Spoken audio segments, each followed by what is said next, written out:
Hey! Hey, what's up, guys? This is Richard again, coming at you with another unboxing and preview, this time of Adrenaline. Woo! Adrenaline!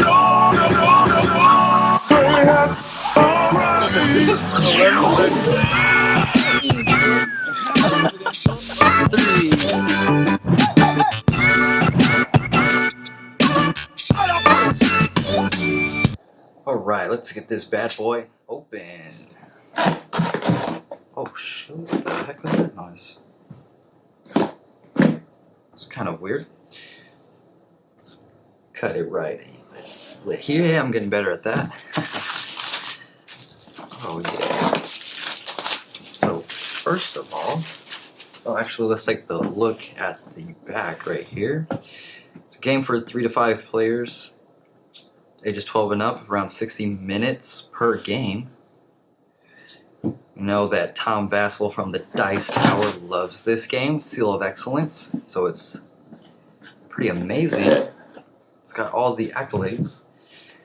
In here we have a bunch of baggies, and we have some minis. Okay, this must have flipped over somehow. Cool, cool. This is probably taped. Nope, not taped like everything else. Normally these packages have tape on the side to stop it from doing that. Okay, so we got some minis. Wow. So, heads up, this game is kind of like a first-person shooter game where you're going to be battling against each other in like a free-for-all Unreal Tournament style. Just blowing each other up, getting kills, doing damage, finding weapons.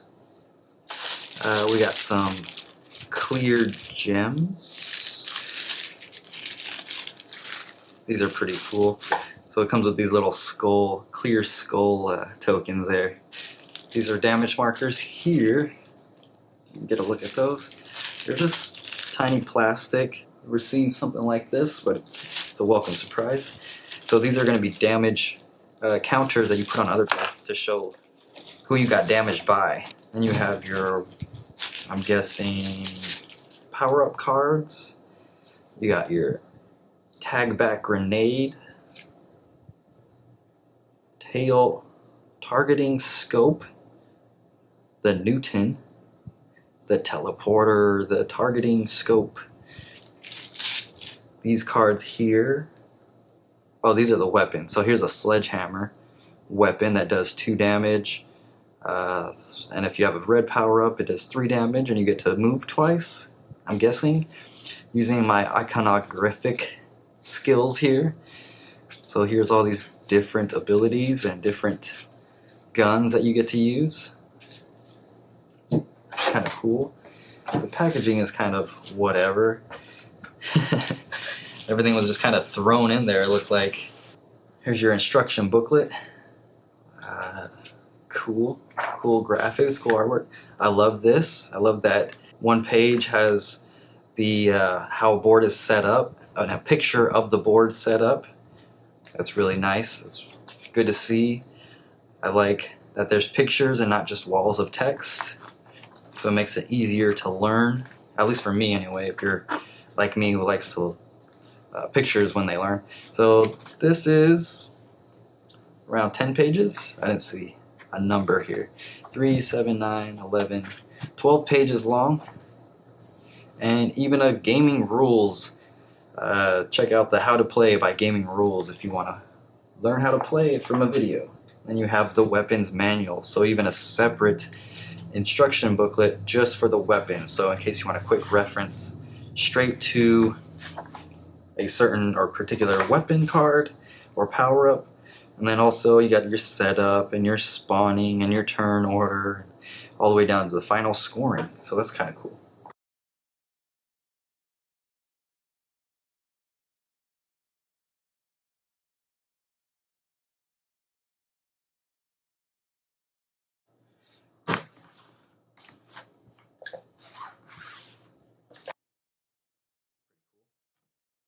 Here we have the half of a board.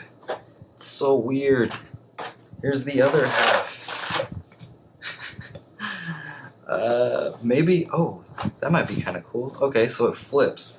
So you can have, so here's one, this would be two, and then you flip this would be three, four different maps that you could play on. Here you have your, I don't know what this is, power-up board, and a whole bunch of tokens. These are your standard. So this is Adrenaline. We have 3 different players, 1, 2, 3. I'm actually going to set it up as I talk about it. So at the beginning of the game, you're going to choose your character, and there's no special player powers connected to each color. And then you get these little cubes here, which ended up being ammo, and you start with 3 of each color. So here's 3 of each color, 1 on your board and the other 2 off your board, just like that. This space here is going to be your ammo box. So right now you have essentially 3 ammo, and once you pick up power-ups, you're going to be placing more ammo onto your ammo box, which you can then use weapons to, you can use the ammo to fire weapons. The next thing you do is you're going to be placing power-ups on the board, which here's your little collection of power-ups, and you're going to be placing them on the board on these spots here, just like that. And what those indicate are, you can go around and pick these up, and this will net you 2 yellow ammo, which you'll just take from your ammo supply and then place it in your ammo box. And then this card here represents a power-up card, which is up there in the corner. Then you'll flip over weapons, and each of the 3 spawn points, you have yellow spawn over there, blue spawn over there, red spawn over here. And so you're probably wondering, how do you spawn? Well, one of the first things that you do is you grab 2 of these power-up cards, and you discard one and keep the other. The one that you discard is the spawn point where you spawn. So let's say I keep this card, I want then discard this card and spawn at yellow. And then just put my figure on the yellow spawn point. And that's it. And each player will continue doing this until all players have spawned, and then you go around and do your actions. So you'll notice this little board right here is separate. This is your action selection piece. So you get to choose 2 actions out of these 3 total possible actions, and the iconography is 3 arrows, which is 3 moves. So I can move 3 spaces, and a space is just one room adjacent to wherever you are. So right here I can move 1, 2, 3, and that is 1 action. Here I can move 1 space and pick something up. When I pick up something, I could choose to pick up power-ups, or I can choose to pick up weapons.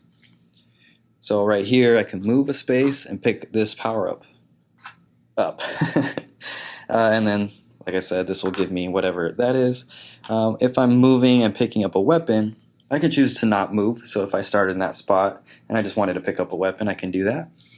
How to pick up a weapon, though, you'll look at the weapon card, and here it shows a cost. So there's a blue and a red. The first ammo is always going to be free, whereas the second one is ammo that you're going to have to pay just to place this in your hand.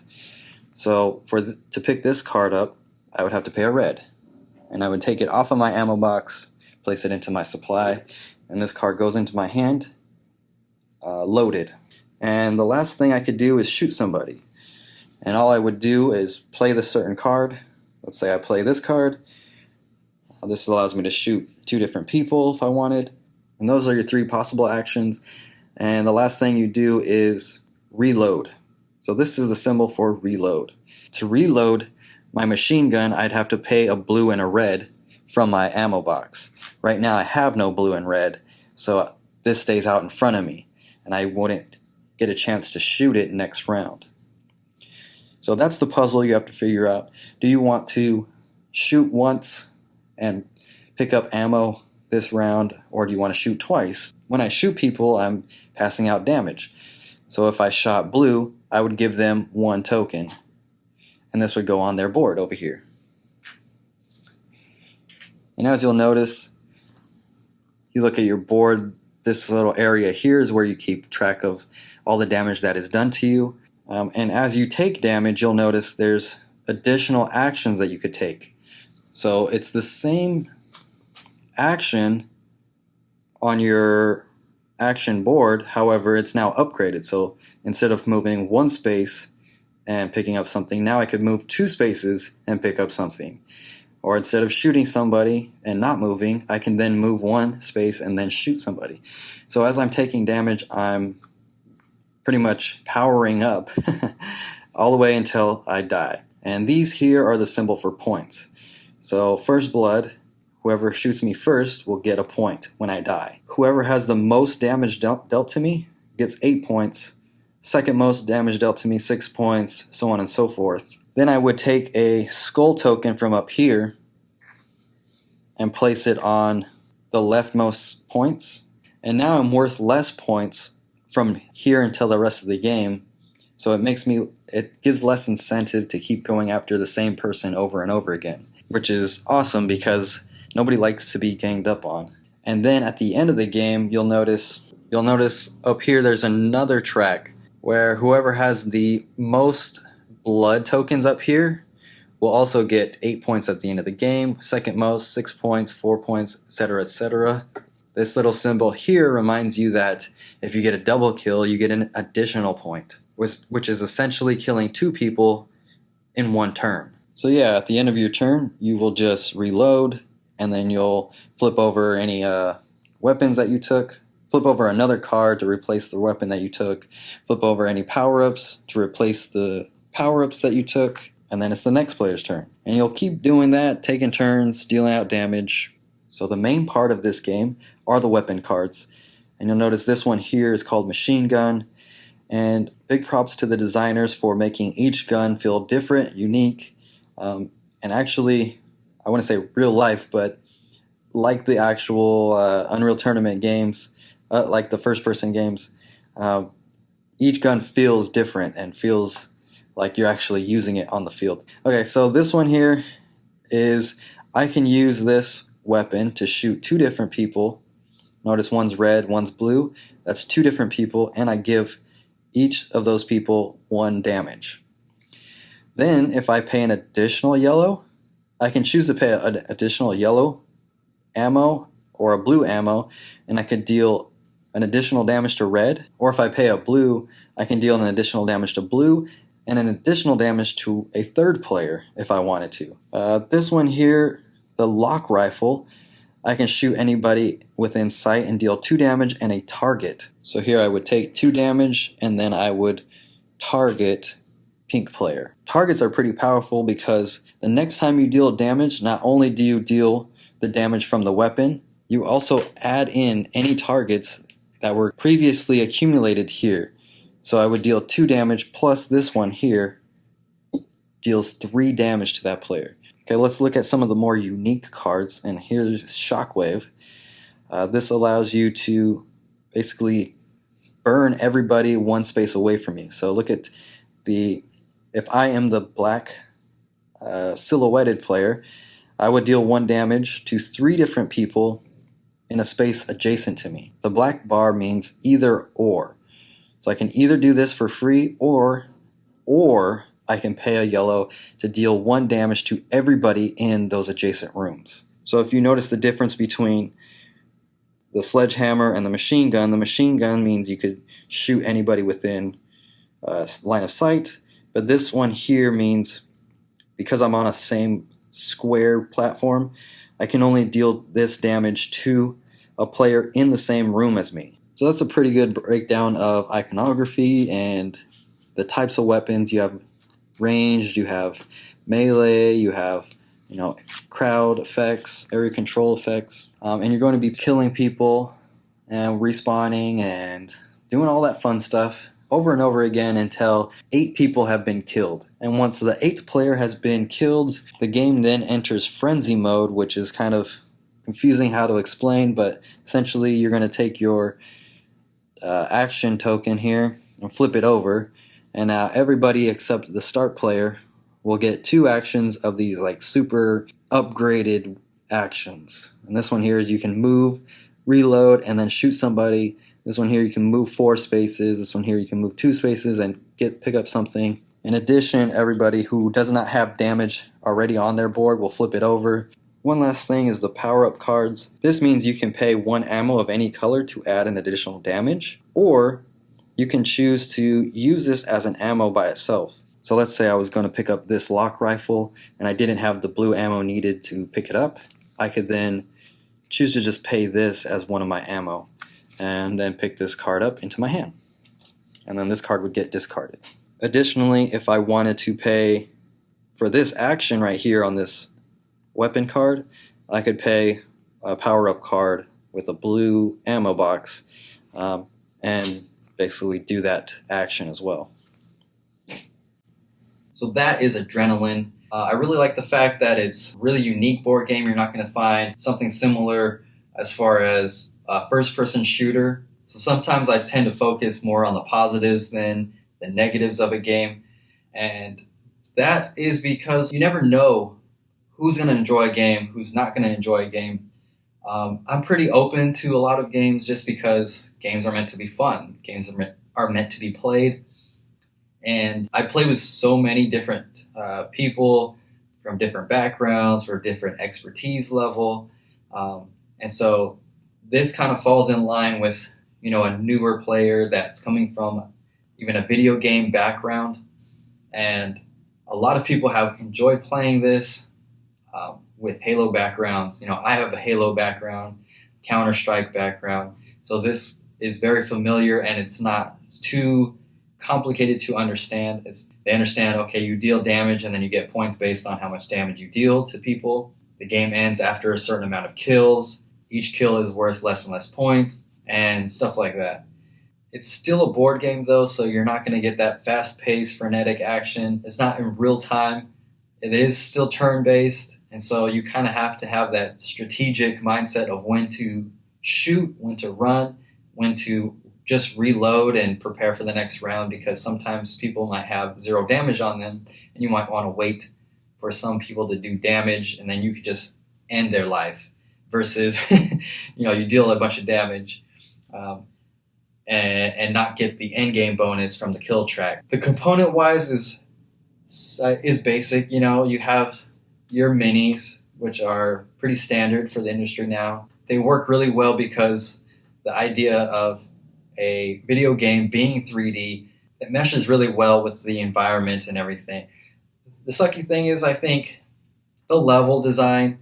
I wish there was some interaction with the level, because basically all it is just a couple of rooms connected to each other, and the only interaction with the level is like there's 1-2 spaces where you can't shoot because of walls. That's whatever. There's certain weapons that you might not get the best use out of. Some weapons like this where like you're hardly ever going to be in a room with 2 people adjacent to you, and so or even 3 people adjacent to you, so you might not get the full effect of the shockwave.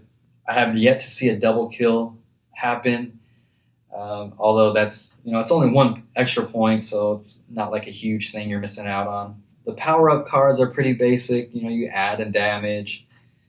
You can force somebody else to move 3 spaces. You can teleport across the map, though I don't really find extra movement necessary, because, if you land here, you could shoot all the way down through the hall, and why would you want to move somebody else closer? I guess it's like really situational areas where you would want to teleport or move away from people.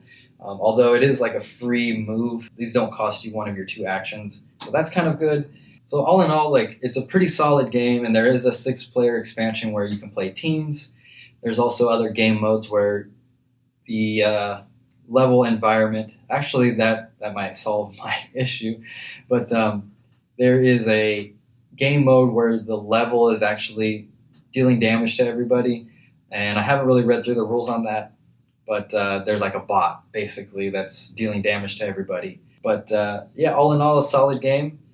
Pick this up. It's for 5 players, which is really cool, because a lot of games are 4 players. It's pretty quick. So that's another thing to keep in mind. If you wanted a 4 to 5 player game that's quick, that's really easy to get into, not a lot of rules. So that's Adrenaline. I hope you like this video.